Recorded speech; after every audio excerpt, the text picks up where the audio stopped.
दोस्तों, जब भी आप किसी अमीर इंसान के बारे में सोचते होंगे या बातें करते होंगे तो आपके दिमाग में बिल गेट्स का नाम जरूर आता होगा। उनकी बनाई माइक्रोसॉफ्ट ने दुनिया को बदल कर रख दिया है। आपने बिल गेट्स की बहुत सी मोटिवेशनल कहानियां सुनी होंगी, लेकिन आज हम आपको उनकी कहानी की वो सच्चाई बताने वाले हैं जो आपको पहले नहीं बताई गई। चलिए शुरू करते हैं। कहानी को बिल्कुल शुरू से शुरू करते हैं दोस्तों, और फिर आपको बताएंगे कुछ ऐसी हकीकत जो अब तक दुनिया से छुपा कर रखी गई। बिल गेट्स के सफर को 1967 में वॉशिंगटन के सियाटल शहर में जब बिल गेट्स 8th क्लास में थे, तब उन्होंने अपने स्कूल में पहली बार कंप्यूटर देखा था। लेकिन वो कंप्यूटर आज के वक्त जैसा नहीं था, बल्कि वो कंप्यूटर टेलीटाइप मॉडल 33 ASR था, जो कि फोन लाइन के थ्रू जनरल इलेक्ट्रिक कंपनी से कनेक्टेड था। इस कंप्यूटर को देखने के बाद ही बिल हैरान हो जाते हैं कि आखिर क्या क्या कर सकता है ये कंप्यूटर। ये जानने के लिए बिल कंप्यूटर के साथ काफी टाइम बिताने लग जाते हैं। बिल गेट्स ने कभी सोचा भी नहीं होगा कि इस कंप्यूटर की वजह से वो दुनिया के सबसे अमीर इंसान बन जाएंगे, क्योंकि इसी कंप्यूटर की मदद से ही बिल ने अपना पहला प्रोग्राम भी डेवलप किया था। स्कूल में बिल के काफी दोस्त थे, जैसे केंट इवांस, पॉल एलन, रिक वीलैंड, जो बिल की तरह ही कंप्यूटर्स में काफी दिलचस्पी रखते थे, और इन्होंने अपने ग्रुप का नाम लेक साइड प्रोग्राम ग्रुप रखा हुआ था। स्कूल के साथ साथ इन्होंने स्कूल के बाहर भी कंप्यूटर इस्तेमाल करने के तरीके ढूंढे। सियाटल शहर में एक छोटी सी दुकान थी जिसका नाम था कंप्यूटर सेंटर कॉरपोरेशन, जो घंटों के हिसाब से कंप्यूटर किराए पर इस्तेमाल करने के लिए देती थी, यानी कि उस वक्त का साइबर कैफे। 1968 में इन्होंने इस दुकान पर जाना शुरू किया। उस टाइम ये दुकान $40 पर आवर लेती थी। दोस्तों, आप सोच सकते हैं कि कितना महंगा पड़ता होगा, लेकिन बिल और उनके दोस्त ने CCC के प्रोग्राम्स में बग्स ढूंढना शुरू कर दिया और उसे एक्सप्लॉइट करके कंप्यूटर का इस्तेमाल ज्यादा देर तक करने की कोशिश की। लेकिन जैसे ही कंपनी को पता चला तो उन्होंने सबसे पहले इन्हें दुकान से बाहर निकाला और साथ ही इन सबको बैन कर दिया। लेकिन 1 साल बाद कंपनी ने सोचा कि क्यों ना हम इन बच्चों का इस्तेमाल करके अपने सिस्टम्स में बग्स ढूंढें। बिल और उनके दोस्तों को यहाँ पर फ्री में कंप्यूटर चलाने की इजाजत मिल गई। इसी कंपनी में बिल ने काफी प्रोग्रामिंग लैंग्वेजेस सीखी। कुछ टाइम बाद किसी वजह से कंपनी बंद हो गई। बिल के पास दोबारा और कोई रास्ता नहीं था कंप्यूटर को स्कूल के बाहर चलाने का। कुछ टाइम बाद इन बच्चों को पोर्टलैंड में एक कंपनी मिली जिसका नाम था इंफॉर्मेशन साइंस। यहाँ पर भी इन्हें कंप्यूटर फ्री में इस्तेमाल करने के लिए बोल दिया गया। बस इन्हें कंपनी के लिए एक प्रोग्राम बनाना था।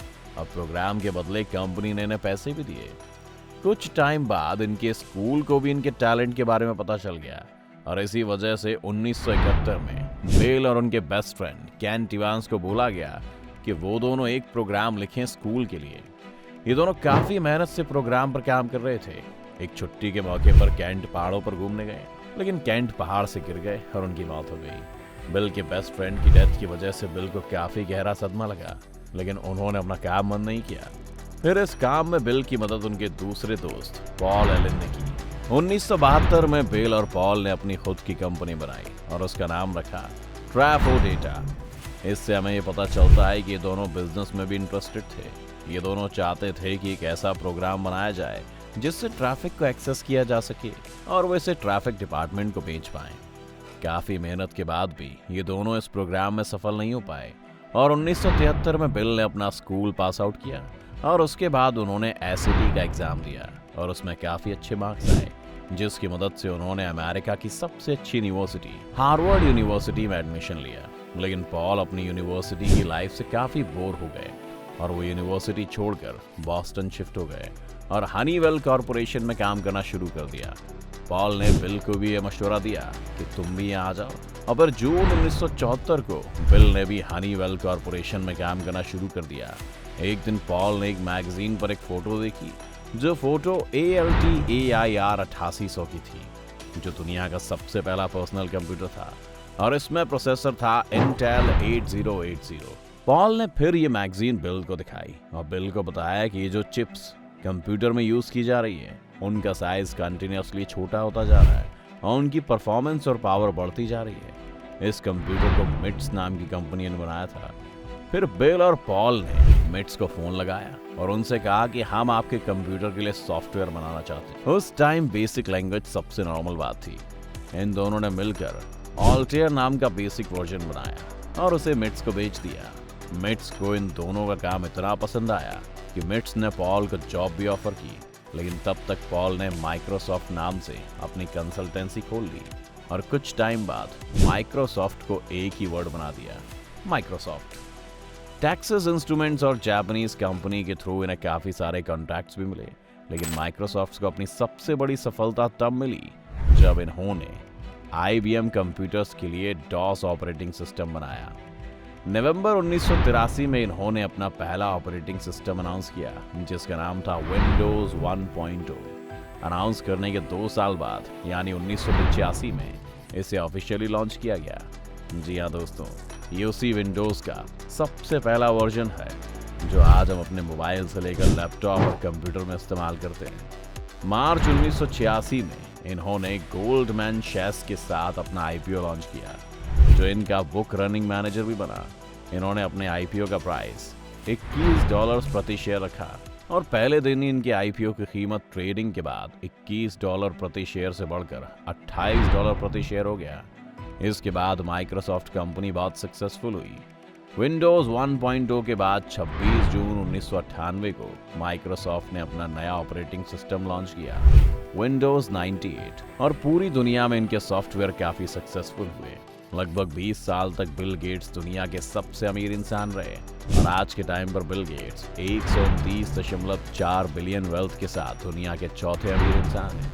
आपको ये कहानी काफी मोटिवेशनल लग रही होगी, लेकिन क्या आपको पता है कि अगर आप बिल गेट्स की जगह होते या उनकी तरह टैलेंटेड और हार्ड वर्किंग होते, तब भी आप बिल गेट्स की जगह नहीं पहुंच पाते। लेकिन ऐसा क्यों है, आइए जानते हैं। पहला रीजन, अगर बिल गेट्स लड़की होते तो ये नामुमकिन होता, क्योंकि 1960s के पहले अमेरिका में बहुत ज्यादा जेंडर डिस्क्रिमिनेशन था। दूसरा रीजन, अगर बिल गेट्स की स्किन ब्लैक होती तो भी ये पॉसिबल नहीं था, क्योंकि सिविल राइट्स एक्ट 1964 में पास हुआ था और 1964 से पहले ब्लैक लोगों को रेस्टोरेंट, सिनेमा हॉल, चर्चेज और यहाँ तक कि स्कूल तक में जाने की परमिशन नहीं थी।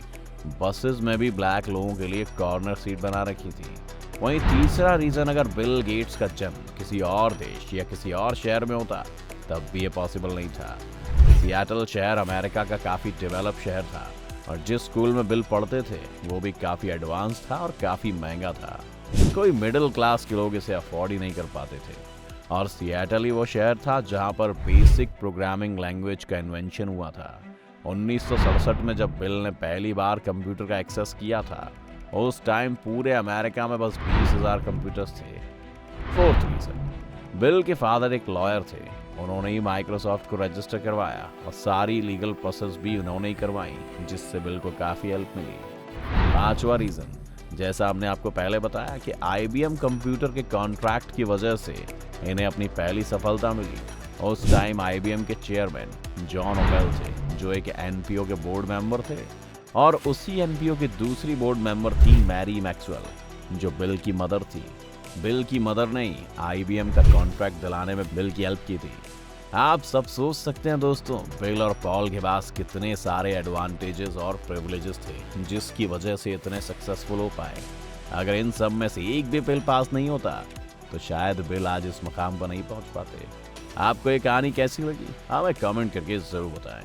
साथ ही इस वीडियो को लाइक और शेयर करना ना भूलें। अगर आप चैनल पर नए हैं तो चैनल को सब्सक्राइब भी कर लें।